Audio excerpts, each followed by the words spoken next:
ভারতকে পুঁজি করে বাংলার মাটিতে পা রাখতে চলেছেন বিএনপির ভারপ্রাপ্ত চেয়ারম্যান তারেক রহমান।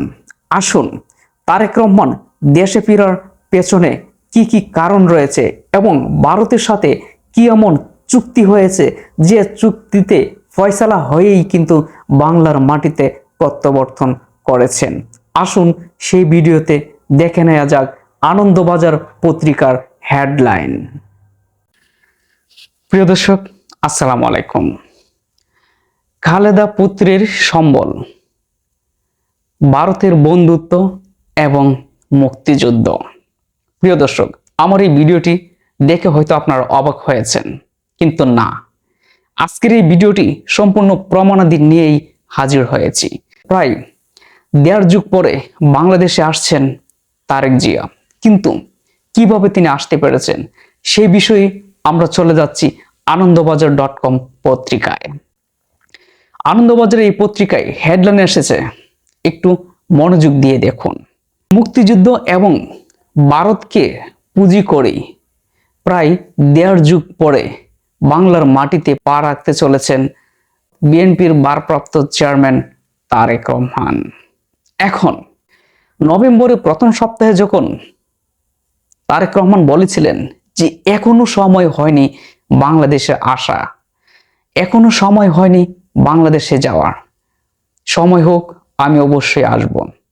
কারণ সে সময় ভারতের সাথে একটা বোঝা পরামর্শ বাকি ছিল, সেটা কারণেই বাংলাদেশে তিনি আসতে পারেননি।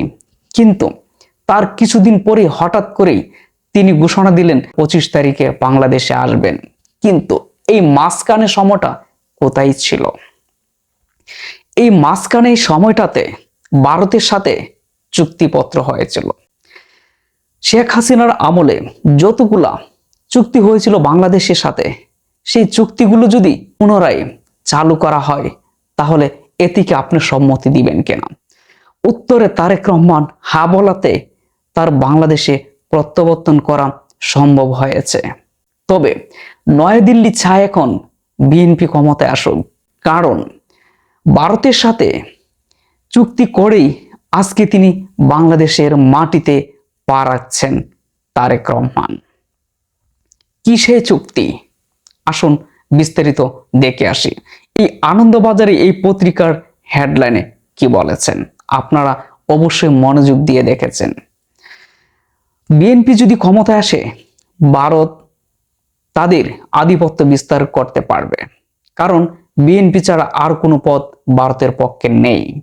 জামাত ইসলামকে তারা কখনোই হাত করতে পারবে না, কারণ ইদানিং জামাত ইসলাম ভারত বিরোধী বেশ কিছু মন্তব্য করেছেন।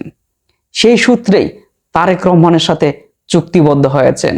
ভারত চায় তারেক রহমান ক্ষমতায় আসুক, এবং কেন কি কারণে সেটাও এই ভিডিওতে আপনাদেরকে দেখাচ্ছি। আসুন ভিডিও স্ক্রিনে।